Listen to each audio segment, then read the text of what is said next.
Hori dinot, ze gaur ezagutzen emongo doguz, 2025ko lauazeta sariak irabazi dabenen izenak.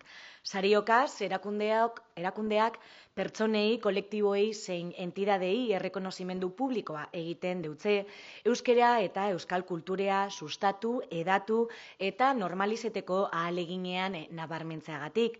Eta oraingoan ikusi aldo zuen moduan, honakok jasoko dabe 2025ko ohorezko lauazeta saria.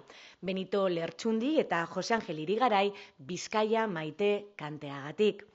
Ekitaldia abenduaren batean izango da Seiretan Foru Aldundiaren jauregian euskerearen nazioarteko egunaren aurreko ospakizunen harira.